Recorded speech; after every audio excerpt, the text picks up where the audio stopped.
Kayla kept her eyes downcast as the new owner approached. After 3 years in the hegemony slave markets, she had learned that survival meant invisibility, silence, and absolute obedience. The Velta were a proud species, once shapeshifters with natural telepathic abilities, but pride meant nothing when your entire world had been conquered. "This one," the human said quietly to the Corvani slave trader. "How much?" Carla dared not look up, but she could hear the disgust in the human's voice. The trader, oblivious to the tone, launched into his sales pitch. "Excellent choice. This Velta is highly trained for personal service. 3 previous owners, all satisfied. She's been educated in proper behavior. No resistance, no defiance. Perfect for intimate household duties." The words made Carla's skin crawl, but she remained motionless. She had learned not to react. "How long has she been enslaved?" the human asked. "Since the conquest of Velta Prime, 3 standard years ago. She was captured as a juvenile, so she's been properly conditioned from a young age." There was a long pause. "Then, I'll take her. Transfer the ownership documents immediately." The transaction completed in minutes. Kayla found herself following her new owner through the corridors of the slave market, her bare feet silent on the cold metal floors. He was tall for a human, with kind eyes and calloused hands that suggested honest work rather than idle wealth. When they reached his ship, Kayla automatically moved toward what she assumed would be the cargo hold. Instead, the human who had introduced himself only as Captain David Chen led her to what appeared to be guest quarters. "This is your room," he said simply. Carla stared at the small but comfortable space, a real bed, a viewport showing stars, a private hygiene facility. In 3 years of slavery, she had never been given anything approaching privacy or comfort. I don't understand, Master," she whispered. "First lesson," David said gently. "Don't call me Master. My name is David. And this," he gestured around the room, "is not slavery. As of right now, you're free." Kayla's legs nearly gave out. "Free? But the ownership documents will be destroyed as soon as we're safely away from hegemony space." David pulled out a data pad and showed her the screen. "I'm part of an underground network that rescues enslaved beings. We've liberated over 300 people in the past 2 years." For the first time in 3 years, Carla looked directly at another being's face. David's expression held no demand, no expectation, no threat. Only genuine concern and something that looked like rage, but not directed at her. What happens to me now?" she asked. "Whatever you want to happen," David replied. "We can take you to New Haven. It's a colony where freed slaves can rebuild their lives. Or if you have family somewhere, we can try to find them. Or if you want to join our rescue operations, we can arrange that too. The choice is entirely yours."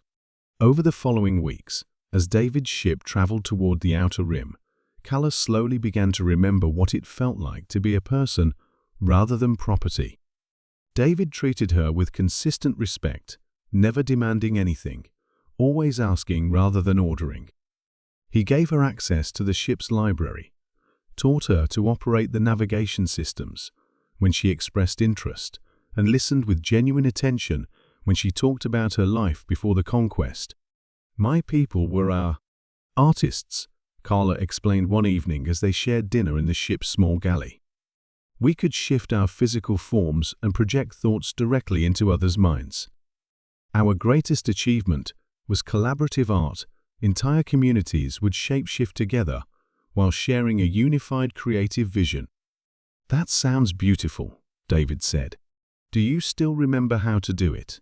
Carla's expression grew sad. "The conditioning. They used neural inhibitors to suppress our natural abilities. I haven't been able to shift or project thoughts in years. Maybe, with time and freedom, those abilities will return," David suggested. "Trauma can be healed." As the weeks passed, Carla found herself drawn not just to her freedom, but to the man who had given it to her.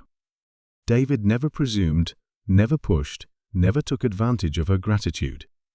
He simply treated her as an equal, valued her opinions, and shared his own dreams of a galaxy where slavery was nothing but a dark memory.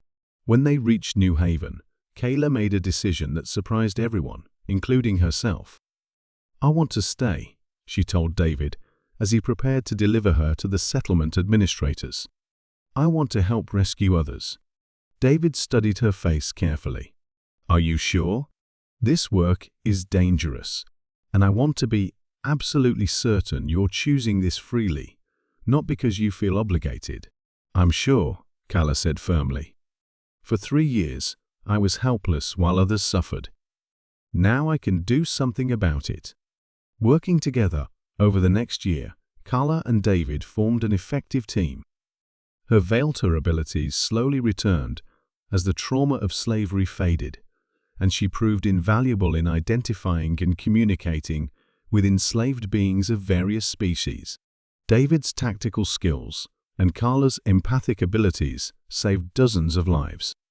But somewhere between the rescue missions and the quiet conversations during long space voyages, their partnership had become something deeper.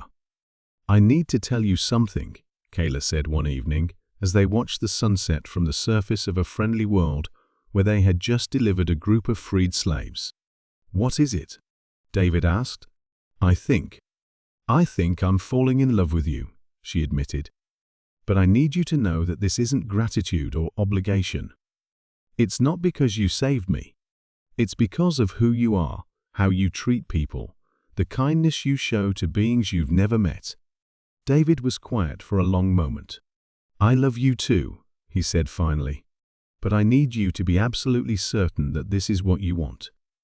I never want you to feel that you owe me anything." "I don't owe you my freedom," Kayla replied, taking his hand. "You gave that to me freely. What I'm offering you now, my heart, my choice to build a life with you that's mine to give." Their wedding took place on New Haven, officiated by the colony's administrator and witnessed by dozens of freed slaves whose lives they had touched. Kayla wore her natural form, the flowing, luminescent shape of her people, while David wore simple clothes that reflected his unpretentious nature. "Today," Kayla said in her vows, "I choose to bind my life to yours, not because I have to, but because I want to. You showed me that love is not ownership, but partnership. That true strength protects rather than dominates." Years later, as Captain David Chen and Commander Kala Chen Veltar led the most successful slave liberation network in the galaxy, other species would ask how they managed to work so effectively together. The answer was simple. Their relationship was built on the foundation David had established from the first day they met: mutual respect, freely given choices, and the understanding that love meant lifting each other up, never tearing each other down. Kayla had been enslaved for 3 years, but she had been loved for a lifetime.